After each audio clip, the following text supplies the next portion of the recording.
पृथ्वी की आंतरिक संरचना प्राकृतिक तथा मानवकृत भूकंपों की लहरों की गति तथा उनके भ्रमण पथ के वैज्ञानिक अध्ययन एवं विश्लेषण के आधार पर पृथ्वी के आंतरिक भाग को 3 बृहद मंडलों क्रस्ट, मेंटल तथा अंतरतम में विभक्त किया गया है, जिनका वर्णन उनकी समस्त विशेषताओं के साथ निम्न प्रकार है।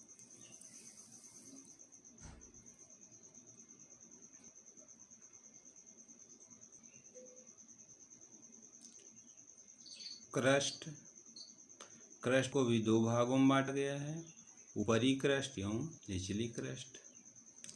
मेंटल को भी 2 भागों में बांटा गया है, ऊपरी मेंटल एवं निचली मेंटल। कोर को भी 2 भागों में बांटा गया है, बाह्य कोर एवं आंतरिक कोर। 3 परतें हैं, क्रस्ट, मेंटल, कोर। ऊपरी क्रस्ट, देखिए इसमें क्या क्या विशेषताएं हम देखेंगे कि कुछ असंबद्धताएं पाई जाती हैं और विभिन्न परतों की गहराइयाँ कितने हैं, किलोमीटरों में इसका वर्णन है। इसका घनत्व, भिन्न भिन्न परतों का घनत्व कितना है और भिन्न भिन्न परतों में भूकंपों की गतियाँ कितनी हैं। इसका आयतन कितना है, आयतन का प्रतिशत कितना है भिन्न भिन्न परतों का। द्रव्यमान कितना है, द्रव्यमान का प्रतिशत है। और भिन्न भिन्न परतों में किन किन पदार्थों के दिखता है। अब देखते हैं कि हम असंबद्धता, ऊपरी क्रस्ट एवं निचली क्रस्ट के मध्य एक असंबद्धता पाई जाती है, डिसकंटिन्यूटी, जिसे कोनार्ड असंबद्धता कहते हैं। कभी कभी एग्जाम में पूछे जाते हैं कोनार्ड असंबद्धता कहाँ पाई जाती है। कोनार्ड असंबद्धता ऊपरी क्रस्ट एवं निचली क्रस्ट के मध्य में पाई जाती है।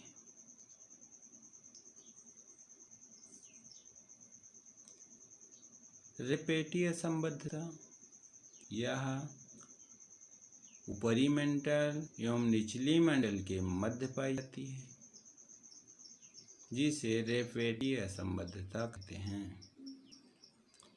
गुटेनबर्ग असंबद्धता, यह निचली मेंटल और बाह्य कोर के मध्य पाई जाती है। लेहमान असंबद्धता, यह बाह्य कोर एवं आंतरिक कोर के मध्य पाई जाती है। इसे फिर से देखते हैं। ऊपरी क्रस्ट एवं निचली क्रस्ट के मध्य कोनार्ड असंबद्धता, निचली क्रस्ट एवं मेंटल के मध्य मोहो असंबद्धता, ऊपरी मेंटल एवं निचली मेंटल के मध्य रेपेटी असंबद्धता, निचली मेंटल एवं बाह्य कोर के मध्य गुटेनबर्ग असंबद्धता, बाह्य कोर एवं आंतरिक कोर के मध्य लेहमान असंबद्धता पाई जाती है। कुल मिला के 5 असंबद्धताएं मिलती हैं, कोनार्ड असंबद्धता, मोहो असंबद्धता, रेपेटी, गुटेनबर्ग एवं लेहमान असंबद्धता। कभी कभी एग्जाम में इसके क्रम भी पूछ लिया जाता है कि किस क्रम में है, पहले कौन सी है बाद में कौन सी है, या किस किस के मध्य पाई जाती है, ये पूछा जाता है। अब देखते हैं कि विभिन्न परतों की गहराइयाँ कितनी हैं। ऊपरी क्रस्ट की गहराई 0 से 10 किलोमीटर के मध्य और निचली क्रस्ट की गहराई 10 से 20 या कहीं कहीं 30 किलोमीटर के मध्य पाई जाती है।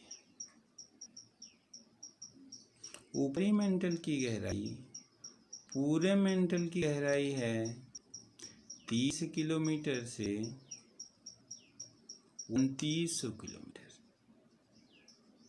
जिसे 2 भागों में बांटा गया है, ऊपरी मेंटल एवं निचली मेंटल। ऊपरी मेंटल की गहराई 30 किलोमीटर से 700 किलोमीटर तक है और निचली मेंटल की गहराई 700 से 2900 किलोमीटर तक है।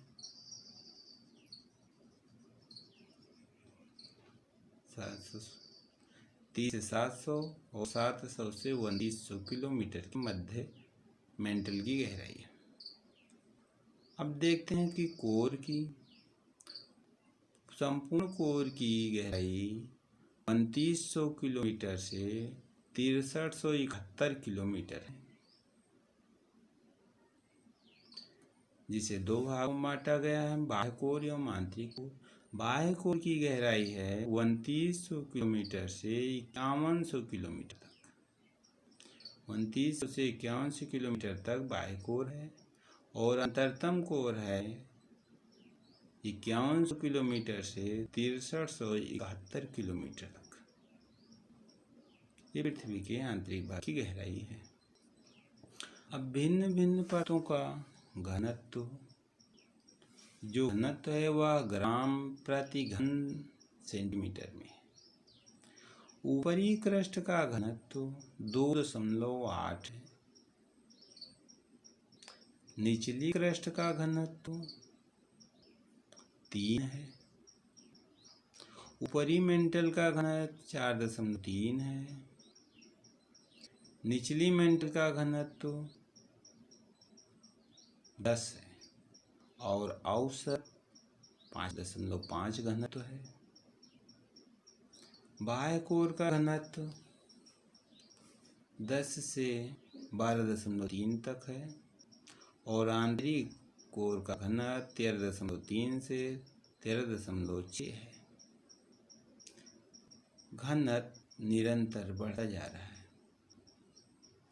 देखने से ऐसा पता चल रहा है कि इसका घनत्व गहराई की ओर निरंतर अधिक होता जा रहा है। अब भिन्न भिन्न परतों में भूकंपों की गतियाँ। ऊपरी क्रस्ट में भूकंप की गति 6.1 किलोमीटर प्रति सेकंड है। 6.1 किलोमीटर एक सेकंड में चलती है भूकंप की गति ऊपरी क्रस्ट में। निचली क्रस्ट में भूकंप की गति 6.9 से 8.1 तक हो जाती है। ऊपरी मेंटल में इसकी गति 8.1 से 7.9 हो जाती है, अर्थात यहाँ पर भूकंप की गति अधिक से मंद होने लगती है। ज्यों ज्यों गहराई में जाते हैं यहाँ भूकंप की गति कम होने लगती है। निचली मेंटल में 7.9 से 8.1 होती है। निचली मेंटल में पुनः भूकंप की गति बढ़ जाती है। बाह्य कोर में भूकंप की गति 13.6 होती है और आंतरिक कोर में पुनः भूकंप की गति कम हो जाती है या कम होकर के 11.2 हो जाती है।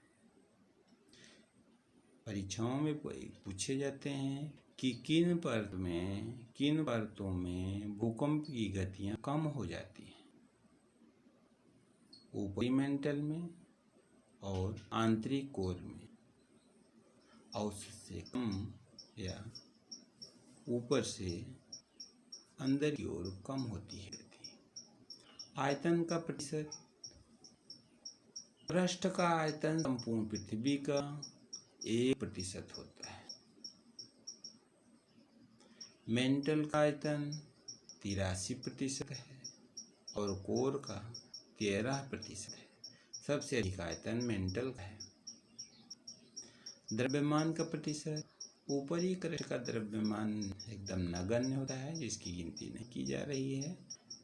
मेंटल का घनत्व तो 68% है और आंतरिक कोर का द्रव्यमान 32% है। इसका 68% द्रव्यमान है, इसका 32% है। पृष्ठ में सिलिका एवं एल्युमिनियम पदार्थों की अधिकता पाई जाती है। मेंटल में सिलिका एवं मैग्नीशियम की अधिकता पाई जाती है और कोर में निकेल एवं फेरस पदार्थों की अधिकता पाई जाती है। इस प्रकार हमारी पृथ्वी की परतें और उनसे संबंधित समस्त विशेषताओं का वर्णन किया गया। अब देखते हैं पृथ्वी की आंतरिक संरचना, स्ट्रक्चर ऑफ द अर्थ। अंतरराष्ट्रीय भूमिति और भूभौतिकी संघ, इंटरनेशनल यूनियन ऑफ